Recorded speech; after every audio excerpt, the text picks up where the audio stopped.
Yo, what's up? It's Nick Savage here, and for those of you who haven't always followed this channel, I am a full-time musician and music educator. I work for Salem United Methodist Church, and I also work for Webster University.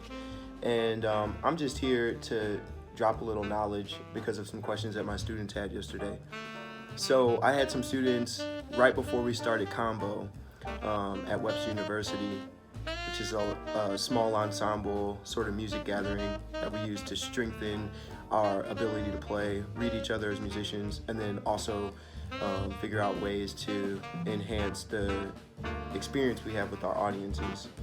But before we got to playing, I had a few students ask me about finance, and that just happens to be a topic that I've spent a lot of time working on for a number of reasons.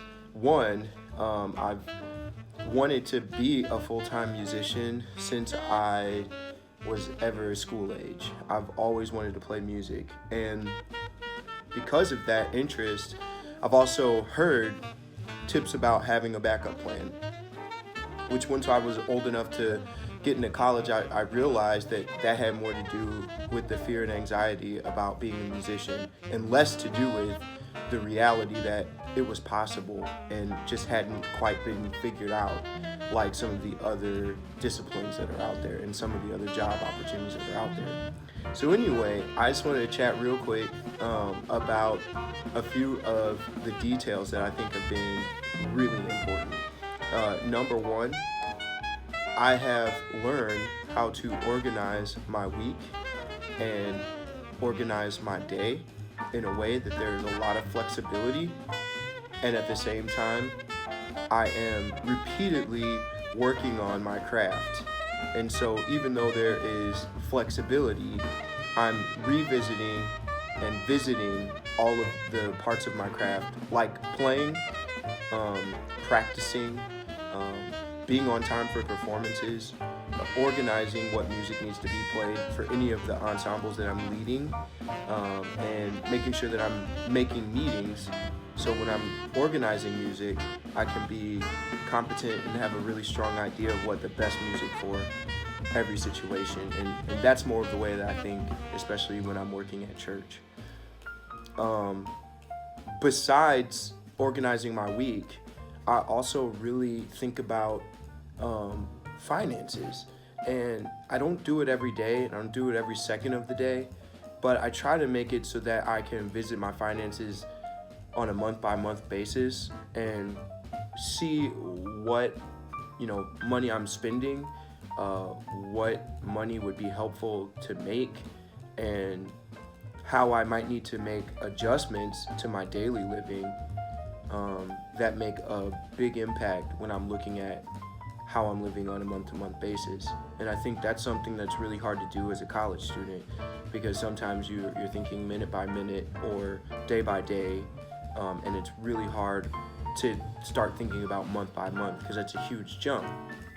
And so what I would urge you to do that's a great start but doesn't involve an Excel spreadsheet or anything like that in this case would be to just jot down some of your monthly goals.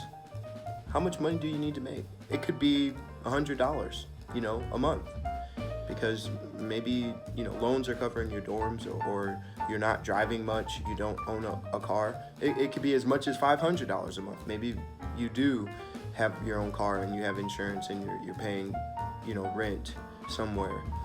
But the reality is, write it down, and even if all you do is take a look at it, in your subconscious, you'll start to understand how much you need to earn, okay? The third thing, and probably the most important thing, because this has to do with your integrity and your character, and basically your why. Stay connected with what you're doing and why, and eventually how. In other words, the work that you're doing to make your income, the art that you're doing that sometimes you'll make income from and other times you won't, and the original projects that are wholly yours and solely your responsibility. where you'll likely not make any money from. You want to have a good balance with those things. You want to make sure that one thing isn't really getting in the way of the other. And there are going to be seasons of your life where it's really important to understand that one thing might be more necessary than the other, and necessary doesn't all mean better or worse. In this case, it just means that it's going to help you meet your basic needs.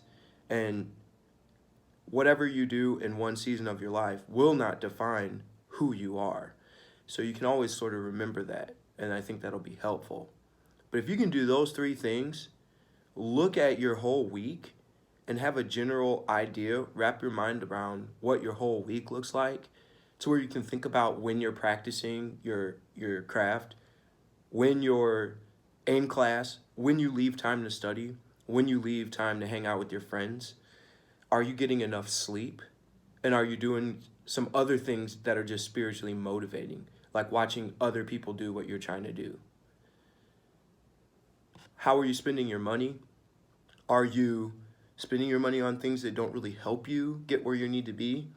Are you making enough money? Are you making just enough money?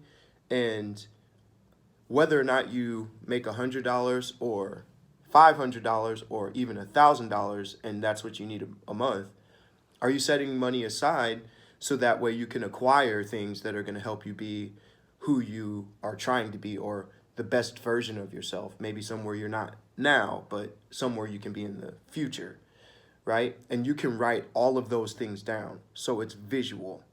That's something you can write down. And thirdly, what is your work right now? Does it reflect where you're trying to go? And that's okay if it doesn't, because some of the work that we're going to do just simply needs to support where we're at right now.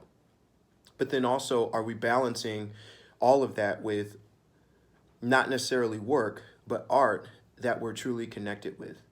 And when we start looking at things that way, then we can start to really think about music and finance. And I'll close with this.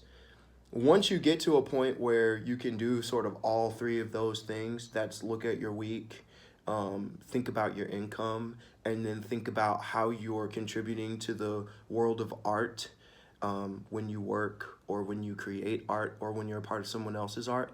Once you're doing those three things, then there are all kinds of tips to take yourself to the next step. And that is small business. That is mile tracking. That is using something like QuickBooks that helps you keep track of your income as well as your expenses. And those are steps that you can take that will really help turn what you're doing into sort of a business, right? And then another step that you can take is to start creating content about yourself. But for this video alone, I kind of want to stick with the first step, and that is just get a general idea of your week. Get a general understanding of your income and what's going out. And get a general understanding of how much music you're playing that's just constructive, how much music you're playing that is strictly art, and how much music you're playing that's just for money or just to help build and keep you sustaining where you're at now. Thank you guys so much for checking in. I thought this was the quickest way to give you a head start, because when we can talk about these things, then it's going to be a lot easier to talk about taking that next step. Okay? Peace.